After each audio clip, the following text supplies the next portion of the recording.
ఇక సానా సతీష్ గారు కొన్ని ప్రశ్నలు అడుగుతున్నారు, వాటికి చెప్పండి సమాధానం. కాకినాడ జిల్లా నడిబొడ్డులో కాపులు ఎందుకు పనిచేయరు, కాపులకు ఏ విధమైన రిజర్వేషన్ అక్కర్లేదని బహిరంగ ప్రకటించాడు ఆ రోజు ఎలక్షన్ ముందు. ఆ రోజు ఏం చేశారు వీళ్ళందరూ? ఈవేళ వాళ్ళు వచ్చి ఏదో జరుగుతుంది అంటే ప్రతి చిన్న విషయాన్ని రాజకీయం. జగన్మోహన్ రెడ్డి దగ్గర ఒక టీం ఉంటుంది. వీళ్ళు ఏంటంటే ఎవరన్నా చనిపోతే ఆ శవం దగ్గరికి వెళ్ళి ఇతనికి కులం ఏంటి, కాప కమ్మ రెడ్డ చూసుకుని దాన్ని రాజకీయం ఎలా చేయాలని చెప్పి చూస్తూ ఉంటారు. ఇదే పద్ధతిలో మొన్న లాకప్ డెత్ అని చెప్పి ఇదని చెప్పి ఒక హడావిడి చేశారు. ఇవన్నీ కూడా వాళ్ళు కుల రాజకీయం. మీకు పర్టికులర్ గా చెప్పాలంటే ఇదే త్రిమూర్తులు కోనసీమలో రెండు కులాల మధ్య ప్రశాంతంగా ఉన్న కోనసీమలో జగన్మోహన్ రెడ్డి చిచ్చు పెడితే ఈ త్రిమూర్తులు ఆ రోజు ఏం మాట్లాడలేదు. 160 మంది కాపుల్ని అరెస్ట్ చేశారు ఆ రోజున. ఆ రోజు ఈ త్రిమూర్తులు వైఎస్ఆర్సీపీలో ఉన్నారు కదా, ఆ 160 మంది గురించి ఏమన్నా పోరాడా? ఈవేళ కోనసీమలో అతను కాపు సభ పెట్టమనేది సిగ్గుచేటు. నేరస్తులకి, నేరం చేసిన వాళ్ళకి, మానభంగాలు చేసిన వాళ్ళకి, మర్డర్లు చేసిన వాళ్ళకి కులం రంగు పొలవద్దని చెప్పారు ఆయన. రౌడీజం చెయ్యొద్దని చెప్పారు. అంతే తప్ప ఆయన చెప్పిన దాన్ని వీళ్ళు వక్రీకరించి వేరే విధంగా మాట్లాడటం, మేము ఆ కులం వాడు చచ్చిపోయాడు కాబట్టి ఇది చేయటం అన్నది టోటల్ గా వాళ్ళ విధానమే రాంగ్.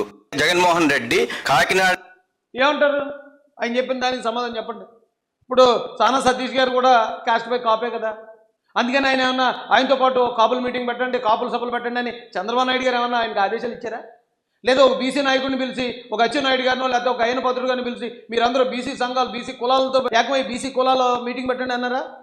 లేదా ఒక వరల రామయ్య గారినో నక్కా ఆనందబాబు గారిని పిలిచి మీరు ఇలా చేయండి అని అన్నారా? అనలేదండి. ఎందుకంటే ఎమ్మెల్యే క్యాండిడేట్ ఎప్పుడు కూడా అన్ని కులాలకి కూడా సమానమైన ప్రాధాన్యత ఇచ్చే వ్యక్తులుగా ఉండాలి. వాళ్ళ లీడర్షిప్ని డెవలప్ చేయాలి తప్ప వాళ్ళని కుల సంఘ నాయకులుగా చేయకూడదు. వేళ సానా సతీష్ గారు కూడా మన కళ్ళ ముందు రాజకీయాల్లోకి వచ్చారు. ఆయన తెలుగుదేశం పార్టీలో ఆయన ఎంత గౌరవాన్ని పొందుతున్నారు, ఏ స్థాయిలో ఉన్నాడు ఆయన. ప్రతి ఒక్కరు కూడా రాజ్యసభ అంటే ఒక టర్మ్ చేస్తారు, 6 సంవత్సరాలు చేస్తారు. ఈయన 7.5 సంవత్సరాలు, నాకు తెలిసి రికార్డు ఇది. ఫస్ట్ రావడంతో అది ఒక 6 ఉంటుంది, ఇది ఒక 1.5, 7.5 సంవత్సరాలు రాజ్యసభ సభ్యుడిగా ఆయన ఎన్నికయ్యారంటే తెలుగుదేశం పార్టీ కాపులకు ఎంత గౌరవిస్తున్నట్టు. నిబద్ధత కలిగిన కాపులు అందరూ అన్ని కులాలని దగ్గర తీసుకుంటారు, అన్ని కులాలను దగ్గర తీసుకుని ముందుకెళ్ళాలనుకోవాలి. కానీ ఇదేం దరిద్రం అండి, కాపు మీటింగ్ ఏంటి? అది ఎమ్మెల్యేలు మంత్రులు పెడతారా కాపుల మీటింగు? మీకు తెలియట్లేదు, జగన్ గారు మిమ్మల్ని ముంచేస్తున్నారు. రేపు పొద్దున ఆయన ఏం చేయమంటే అదే. ఎందుకంటే కాపులు ఒక వైసీపీతో ఎందుకు ఉంటారు చెప్పండి? పవన్ కళ్యాణ్ గారు అభిమానులు ఉంటారు కాపుల్లో, తెలుగుదేశం పార్టీకి అభిమానులు ఉంటారు కాపుల్లో, ఇంకా కాంగ్రెస్ పార్టీ అభిమానులు ఉంటారు కాపుల్లో. ఒక కులం ఎప్పుడు కూడా ఒక పార్టీకి రాదండి. మీరు ఎంత కుల సంఘం మీటింగులు పెట్టండి, ఎంత కులాలను రెచ్చగొట్టండి, ఎక్కడో జరిగిన వాటిని తీసుకొచ్చి కులాలకు ఆపాదించి వైసీపీ ఎంత డ్రామాలు చేసినా ఒక కులం ఎప్పుడు ఒక పార్టీకి ఉండదు. ఆ విషయం తెలుసు కనుకే జగన్మోహన్ రెడ్డి గారు ఎప్పుడు రెడ్డి సంఘం మీటింగ్ పెట్టించారు.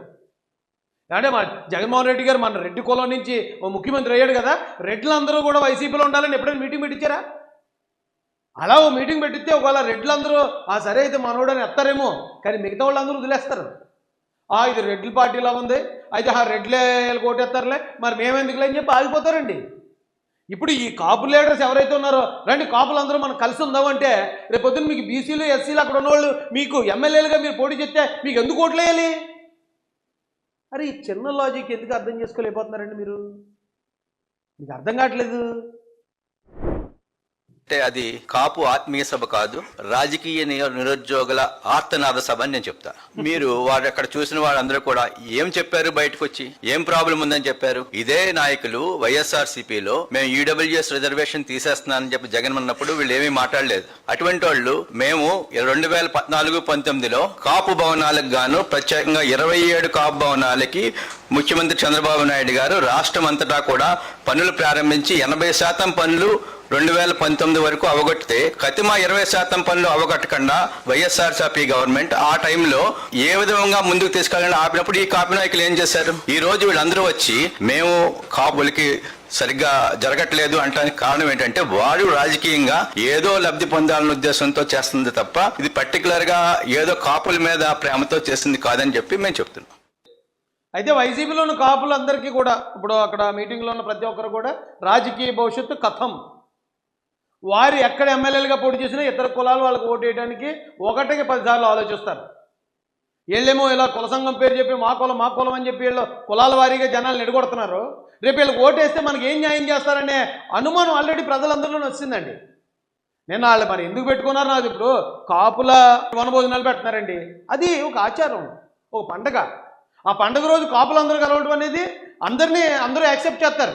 అంతేగాని ఒక పార్టీలో ఉండి మనందరం కాపులం, మనకు మళ్ళీ ప్రత్యేకంగా ఉంటుంది, మనం ఇతర కులాలను మనం లెక్క చేయొద్దు, మనమే చూసుకుందాం అని ఎమ్మెల్యే క్యాండిడేట్లు వెళ్ళి మీరు మీటింగులు పెడతా ఉంటే మీకు ఇతర కులాలు వచ్చి మీకు ఓట్లు వేసేసి మిమ్మల్ని గెలిపిస్తారా?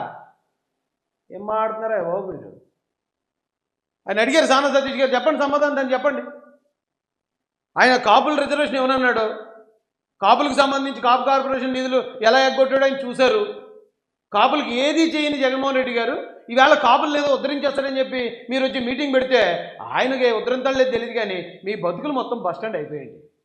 మీరు ఏమంటే అనుకోండి. సానా సతీష్ గారు కొన్ని ప్రశ్నలు అడుగుతున్నారు, వాటికి చెప్పండి సమాధానం.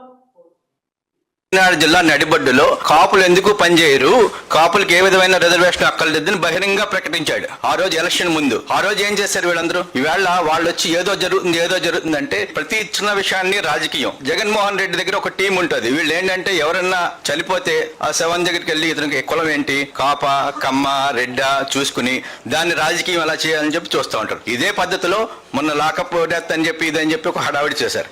ఇవన్నీ కూడా వాళ్ళు కుల రాజకీయం. మీకు పర్టికులర్గా చెప్పాలంటే ఇదే త్రిమూర్తులు కోనసీమలో 2 కులాల మధ్య ప్రశాంతంగా ఉన్న కోనసీమలో జగన్మోహన్ రెడ్డి చుచ్చు పెడితే ఈ త్రిమూర్తులు ఆ రోజు ఏం మాట్లాడలేదు. 160 మంది కాపుల్ని అరెస్ట్ చేశారు ఆ రోజున. ఆ రోజు ఈ త్రిమూర్తులు వైఎస్ఆర్సీపీలో ఉన్నారు కదా, ఆ 160 మంది గురించి ఏమన్నా పోరాడా? ఈవేళ కోనసీమలో అతను కాపు సభ పెట్టడం అనేది సిగ్గుచేటు.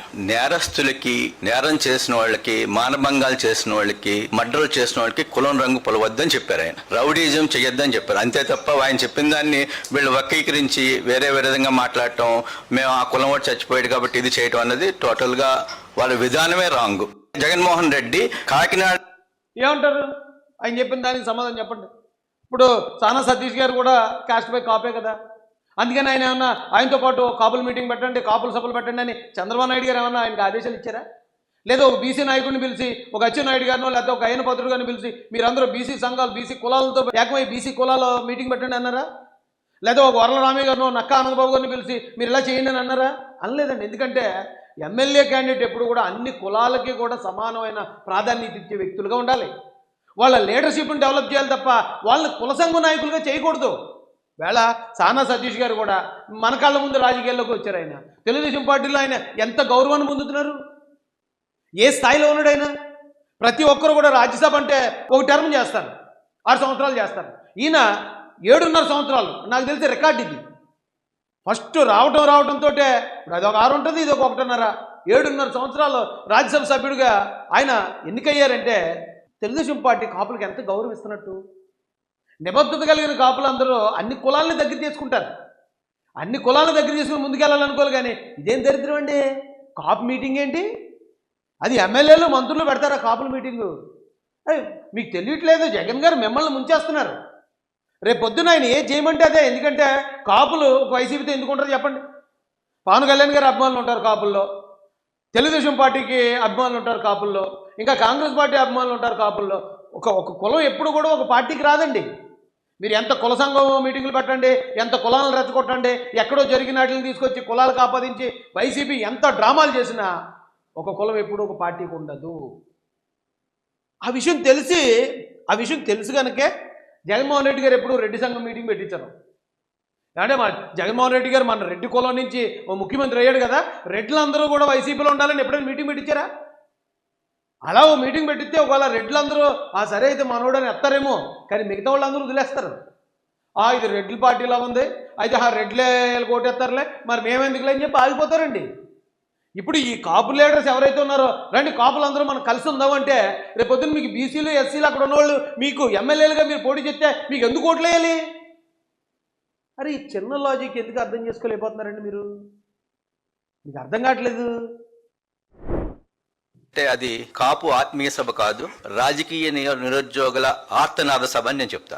మీరు వాడు అక్కడ చూసిన వాళ్ళందరూ కూడా ఏం చెప్పారు, బయటకు వచ్చి ఏం ప్రాబ్లం ఉందని చెప్పారు. ఇదే నాయకులు వైఎస్ఆర్సీపీలో మేము ఈడబ్ల్యూఎస్ రిజర్వేషన్ తీసేస్తున్నానని చెప్పి జగన్ ఉన్నప్పుడు వీళ్ళు ఏమీ మాట్లాడలేదు. అటువంటి వాళ్ళు మేము 2014-19లో కాపు భవనాలకు గాను ప్రత్యేకంగా 27 కాపు భవనాలకి ముఖ్యమంత్రి చంద్రబాబు నాయుడు గారు రాష్ట్రం అంతటా కూడా పనులు ప్రారంభించి 80% పనులు 2019 వరకు అవగొట్టితే కతిమా 20% పనులు అవగొట్టకుండా వైఎస్ఆర్సీపీ గవర్నమెంట్ ఆ టైంలో ఏ విధంగా ముందుకు తీసుకెళ్ళాలని ఆపినప్పుడు ఈ కాపు నాయకులు ఏం చేశారు? ఈ రోజు వీళ్ళందరూ వచ్చి మేము కాపులకి సరిగ్గా జరగట్లేదు అంటానికి కారణం ఏంటంటే వాడు రాజకీయంగా ఏదో లబ్ధి పొందాలనే ఉద్దేశంతో చేస్తుంది తప్ప ఇది పర్టికులర్ గా ఏదో కాపుల మీద ప్రేమతో చేసింది కాదని చెప్పి మేము చెప్తున్నాం.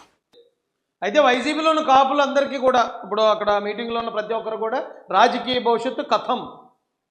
వారు ఎక్కడ ఎమ్మెల్యేలుగా పోటీ చేసినా ఇతర కులాలు వాళ్ళకి ఓటు వేయడానికి 1కి 10 సార్లు ఆలోచిస్తారు. వీళ్ళేమో ఇలా కుల సంఘం పేరు చెప్పి మా కులం అని చెప్పి వీళ్ళు కులాల వారీగా జనాలను ఎడగొడుతున్నారు. రేపు వీళ్ళకి ఓటు వేస్తే మనకి ఏం న్యాయం చేస్తారనే అనుమానం ఆల్రెడీ ప్రజలందరిలోనే వచ్చిందండి. నేను వాళ్ళు మరి ఎందుకు పెట్టుకున్నారు నాకు ఇప్పుడు కాపుల వనభోజనాలు పెడుతున్నారండి. అది ఒక ఆచారం, ఒక పండగ. ఆ పండుగ రోజు కాపులందరూ కలవడం అనేది అందరూ యాక్సెప్ట్ చేస్తారు.